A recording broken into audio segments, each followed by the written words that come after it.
Hello everyone, welcome to law centric friends. आज के इस वीडियो में हम एक्सेप्टेंस, एग्रीमेंट एंड कॉन्ट्रैक्ट को डिस्कस करेंगे। लास्ट वीडियो में हमने ऑफर और उसके टाइप्स को डिस्कस किया था। Acceptance defines under Section 2B of Indian Contract Act 1872. Acceptance means when the person to whom the proposal is made signifies assent, the proposal is said to be accepted.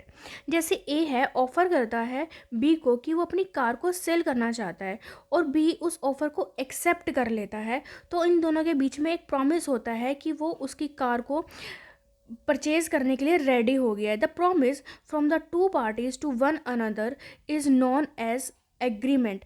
तो अब ए और B के बीच में एक agreement बन जाता है। अब इसके कुछ असेंशियल ऑफ वैलिड एक्सेप्टेंस की एक्सेप्टेंस को कब हम वैलिड मानेंगे। Acceptance should be communicated by the offeree to the offer. Offeree बताएगा कि मैं तुम्हारी कार को परचेज करने के लिए रेडी हूँ, तब वो अच्छी तरह कम्युनिकेट मानी जाएगी। और it should be absolute, it should be made in some usual and reasonable manner. अगर उसने टेलीफोन से बोला है कि मेरे को अपनी कार सेल करनी है, तो वो फ़ोन पे अपनी एक्सेप्टेंस दे सकता है। बाय पोस्ट बोला तो वो उसे पोस्ट करके भी अपनी एक्सेप्टेंस दे सकता है। It should be made while the offer is still subsisting. अगर कोई ऑफ़र है, वो किसी टाइम पीरियड उसमें गिवन है, जैसे वो 1 मंथ के लिए वैलिड है, तो उसको विद इन 1 मंथ ही एक्सेप्ट करना पड़ेगा।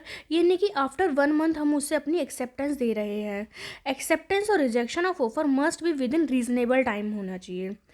Mayor silence can not be regarded at acceptance of the offer. अगर तुम किसी चीज़ को लेकर चुप हो, किसी ने ऑफर निकाली है चीज़ों के लेके और तुम उस चीज़ को लेकर चुप हो, कोई एक्सेप्टेंस नहीं दे रहे हो, तो तुम्हारा उसको एक्सेप्टेंस नहीं माना जाएगा। अगर तुम साइलेंट हो तो उसे एक्सेप्टेंस नहीं माना जाएगा। लेकिन इसका एक एक्सेप्शन केस होता है जिसमें एग्रीमेंट इन सब साइलेंट हो।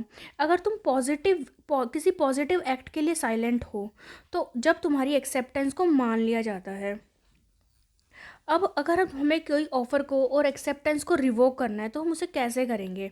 Revocation of offer and acceptance.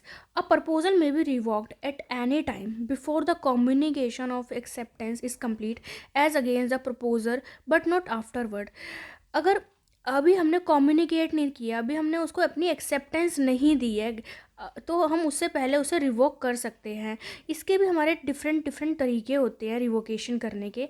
जैसे कि हम उसे नोटिस देकर रिवोक कर सकते हैं, या by the lapse of time. Lapse of time का मतलब है, जैसे ए एक ऑफ़र निकालता है कि उसे अपनी प्रॉपर्टी सेल करनी है जिसकी वैल्यू है 50 लाख, और जो ये ऑफ़र है वो 31 जनवरी तक ही वैलिड है। तो हमें with in a month before 31 जनवरी उसको हमें एक्सेप्ट करना पड़ेगा। आफ्टर 31 जनवरी वो ऑफ़र जो है वो लैप्स हो जाएगा। और नेक्स्ट है हमारा by failure to fulfil a condition. या उसमें कुछ ऐसी कंडीशंस लिखी है और हम उसे फुलफ़िल नहीं कर पा रहे हैं। जैसे if the offer requires the deposit of some earnest money, कि किसी ऑफ़र में पहले तुम्हें कुछ अमाउंट को डिपॉजिट करना पड़ेगा, या जैसे कुछ डॉक्यूमेंट्स चाहिए या कुछ और कंडीशंस हैं, उन सारी कंडीशन को तुम्हें पहले फुलफ़िल करना पड़ेगा। या नेक्स्ट है इसमें बाय डेथ और इंसैनिटी ऑफ द ऑफर। या जो ऑफ़र कर रहा है उसकी डेथ हो जाती है, या वो इंसेन हो जाता है जब भी ऑफ़र जो है रिवोक हो जाता है। अब हम नेक्स्ट पढ़ते हैं एग्रीमेंट। एग्रीमेंट को डिफ़ाइन किया गया है under section 2E। Every promise and every set of promises forming the consideration for each other is an agreement। जैसे ए प्रॉमिस करता है to deliver his watch to B, और इसके रिटर्न में बी जो है प्रॉमिस करता है कि ए को वो 500 रुपीज़ दे देगा। जो ये 500 का अमाउंट है, ये कंसिड्रेशन है, और किसी भी वैलिड कॉन्ट्रैक्ट को करने के लिए हमें एक कंसिड्रेशन की ज़रूरत होती है। अब जैसे कुछ असेंशियल एलिमेंट्स हैं इसमें, जैसे हमें उस एग्रीमेंट को करने के लिए कुछ असेंशियल एलिमेंट्स होते हैं। जैसे हमें उस इंसान की फ्री कंसेंट चाहिए। पार्टीज़ जो हैं, दोनों पार्टीज़ कॉम्पिटेंट होनी चाहिए। ये नहीं कि इसमें हम किसी माइनर के साथ एग्रीमेंट कर रहे हैं। लॉफुल कंसिडरेशन होना चाहिए। Agreement must not be one which has been expressly declare to be void. कोई चीज़ वॉइड, अगर हम उस पर एग्रीमेंट नहीं होना चाहिए जो वो वॉइड डिक्लेयर हो चुकी है, या कोई इलीगल चीज़ है, उन चीज़ों को लेकर हमारा एग्रीमेंट नहीं हो सकते हैं। अब हमारे वॉइड एग्रीमेंट कौन से होते हैं? वॉइड एग्रीमेंट को डिफाइन किया गया है under section 2G। Void agreement an agreement not enforceable by law.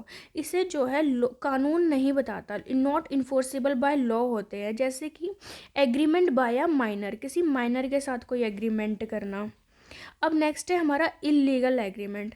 Illegal agreement हमारे वो होते हैं जो पब्लिक पॉलिसी के अगेंस्ट होते हैं, जैसे कि स्मगलिंग। अब हमारे इल्लीगल एग्रीमेंट और वॉइड एग्रीमेंट में ये डिफरेंस होता है कि जो वॉइड एग्रीमेंट्स होते हैं वो ज़रूरी नहीं वो पब्लिक पॉलिसी के अगेंस्ट हो, लेकिन जो इल्लीगल एग्रीमेंट्स होते हैं वो हमारे पब्लिक पॉलिसी के अगेंस्ट ही होते हैं। अब हमारा नेक्स्ट आता है कॉन्ट्रैक्ट। कॉन्ट्रैक्ट को डिफाइन किया गया है अंडर सेक्शन 2H। कॉन्ट्रैक्ट होते हैं हमारे an agreement enforceable by law.